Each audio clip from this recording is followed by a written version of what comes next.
Hey everybody, it's your old pal Uncle Erik. How's everybody doing today? I hope it's all good. You know, I've always wanted to have my own cooking show, and I couldn't think of a better way to start it than with this particular cookbook. This is the cookbook from the Solvig Ladies Club. My grandparents were members of the Peer Gynt Lodge in Los Angeles for many moons, and in 1979 the Ladies Club had their golden anniversary, and my grandmother put out this cookbook. And this has a lot of recipes collected from all the ladies in the Ladies Club, and is actually one of my favorite cookbooks of all times. I treasure this. If the house was burning down, this would be the one thing I'd try to save. So this cookbook is now 41 years old. It was printed in 1979 and given out as Christmas presents by my grandmother to my mom, my aunts, and assorted family members and members of the lodge. They used it for fundraising, if I remember correctly. It's a little worse for wear, you know. There's a couple of pages that are tearing out, and some that are extremely stained. But you know what? That's what makes a good cookbook. The important part today, it has several sections. It has salads and it has main dishes, but the important part today is the blue section. The blue section is where we find all of the desserts. And the recipe I'm going to make today is for my grandmother's fudge, which is probably the easiest / best fudge recipe I have ever used. It never comes out grainy because of a secret ingredient that I'll let you know in on here in a few minutes. And it's just a fantastic recipe. I'll put a picture of the recipe and link all of the ingredients down at the bottom so you can see what's going on, so you can make this yourself. I highly recommend it if you guys like fudge and Christmas fudge. There's all kinds of different Fatiman is one of my favorites.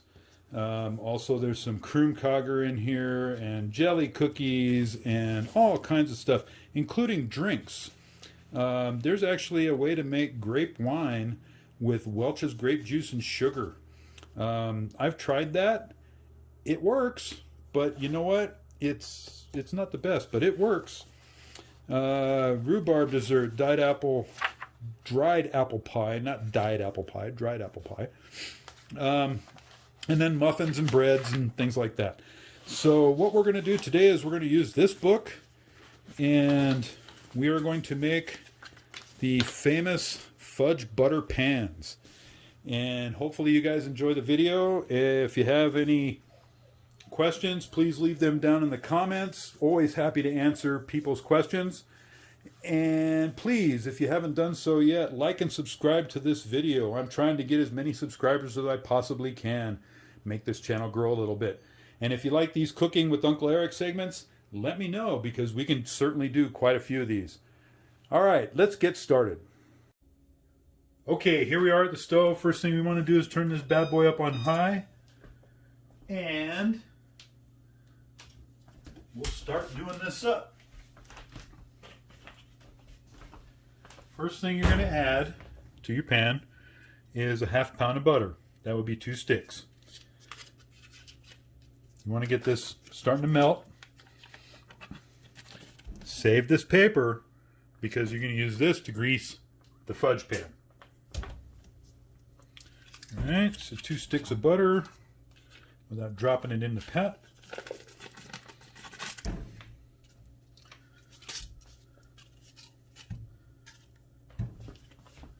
And that'll get melting.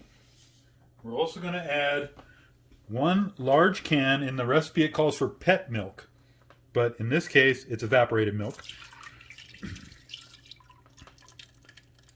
I don't even know if pet milk still exists, but evaporated milk, 1 can. And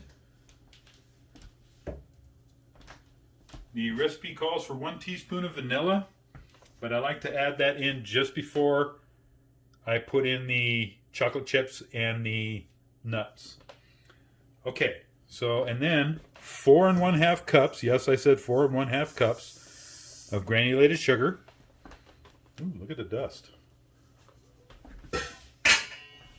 And we're going to let that just go ahead and melt all together. Break that butter down. And the idea here is to get this all melted down and turn into a liquid. And once it's starting to boil, that's when we start worrying about our time. For right now, we just take it easy and we get all of this combined.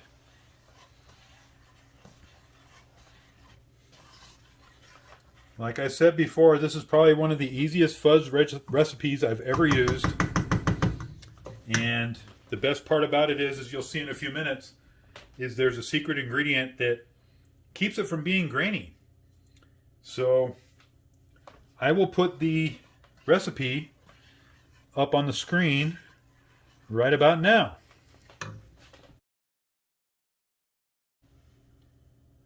There, did you see that? Okay, that's the recipe, and hopefully you got that down. And we're just going to go ahead and let this melt under high heat. You want to keep this on high heat and stirring every now and again to make sure everything's okay. This fudge recipe, start to finish, roughly takes about 30 minutes. From the time you get your ingredients together, start your cooking, and by the time you're actually putting it in the pan, it takes roughly 30 minutes. So I've taken the paper that I just had and I greased my cookie sheet that's lined with foil, just so you don't waste the rest of the butter. Grease your cookie sheet that's lined with foil and let that rest for a few minutes.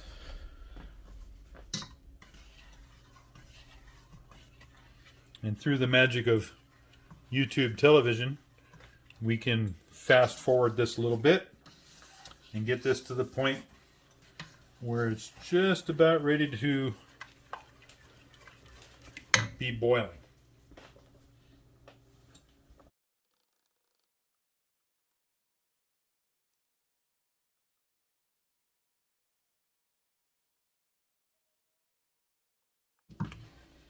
All right, everything's melted down in there. We got to bring it up to a boil now. And then the key to this is boiling. Once it comes to a boil, is to boil exactly, and I mean exactly, 11 minutes. Once that's done, we can add all the other ingredients in, and we'll take it off the heat, and we'll whip it up, and it'll be fudge. You should always use a wooden spoon for this. It's just a better tool. I also have a silicone spatula to scoop it out of the pan and put it into the cookie sheet that we've lined with butter.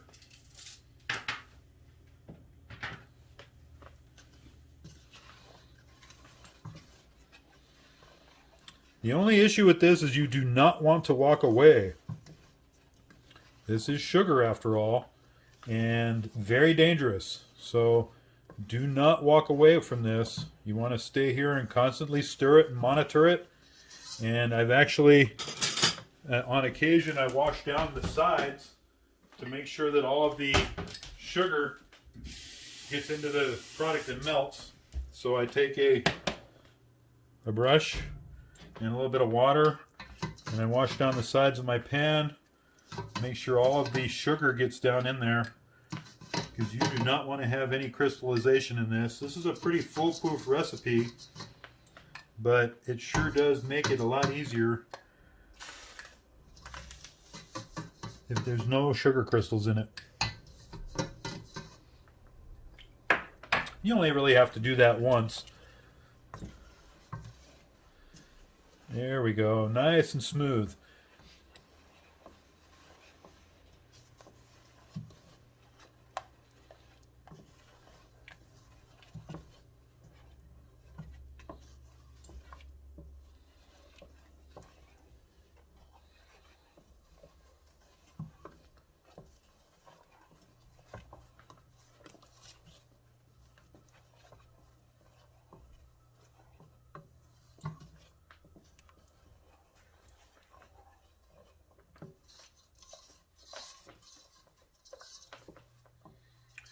In the recipe, it says to add the vanilla extract at this point, but vanilla extract is made out of alcohol, and it evaporates very, very quickly if you put it in before it's cooked. So I always wait until after the boil in order to, just when I'm getting ready to add the other ingredients before I put in my vanilla extract.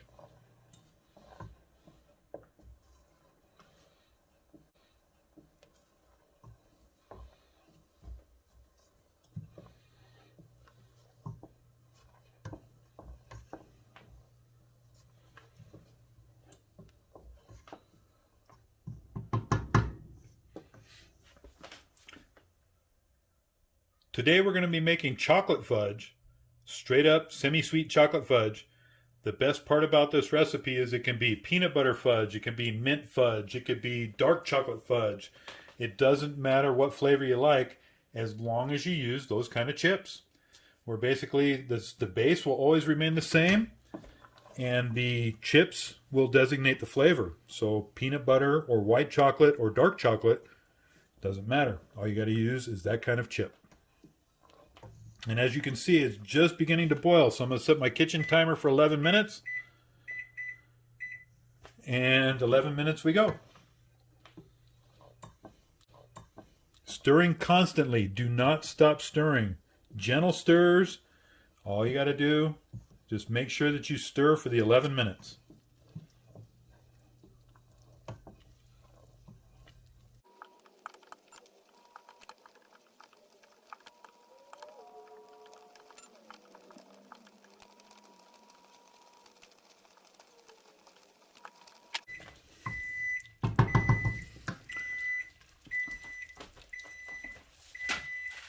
Okay, our 11 minutes is up. The rest of this goes pretty quickly. So what you want to do is you want to add your vanilla here to the pan. Just a shot of vanilla. All your chocolate chips. And then the secret ingredient, miniature marshmallows and nuts. Miniature marshmallows do two things. They add a little bit of sugar and they add a little bit of gelatin, which is going to make this fudge set up. Now the rest of this is basically just whipping the heck out of it.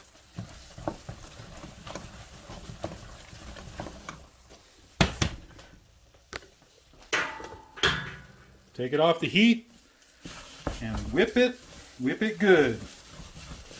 You want to get it nice and combined. This will set almost immediately. So you want to make sure that you get this combined as quickly as possible, which is where a good wooden spoon comes in. Put that up there. We're going to put our pan down. And we're going to make sure that our fudge makes it in the pan.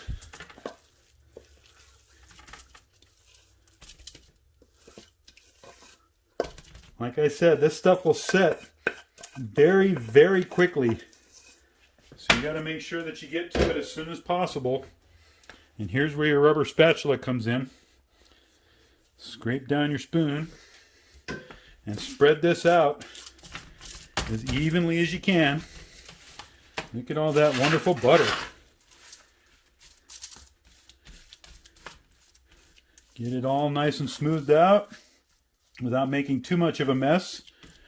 And Aunt Terry will make me clean up later.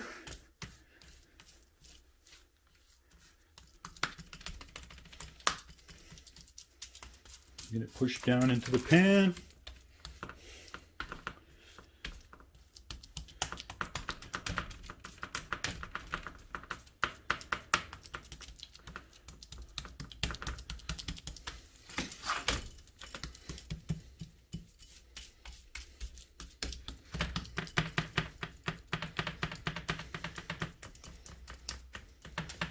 You can see it starting to set up already.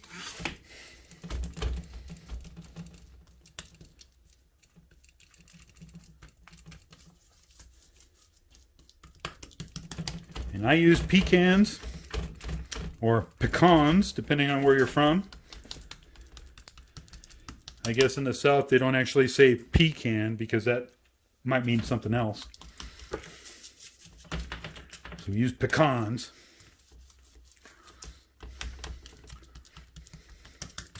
My friends, that is it.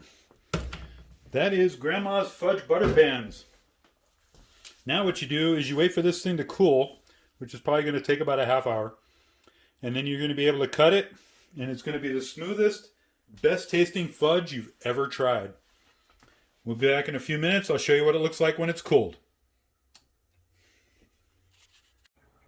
And there you go. This is the glamour shot. Grandma fudge. The recipe is known as fudge butter pans, but I've always called it Grandma fudge. This is my favorite kind of fudge.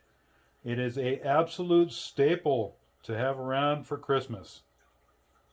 It is the most easy recipe I have ever tried to get perfect fudge every single time.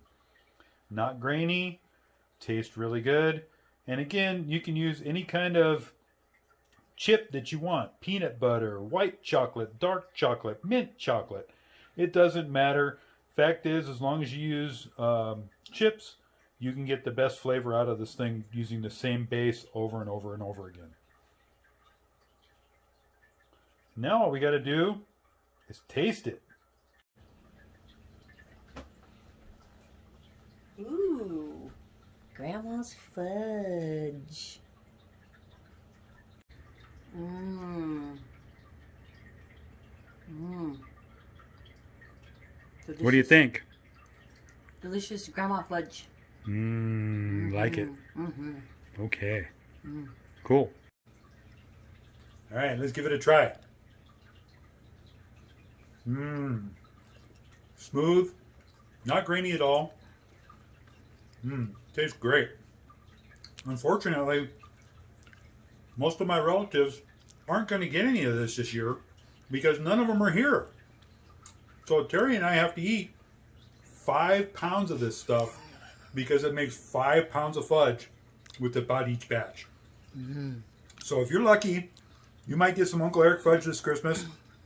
And if you're not lucky, you know what? Too bad. I hope you all enjoyed this video. If you want to see any more cooking segments from your old pal Uncle Erik, leave some comments down in the comment sections. Be happy to do other recipes. I've got lots of them. Thanks very much for watching, and please consider liking and subscribing to my channel. Everybody, have a great day and Merry Christmas.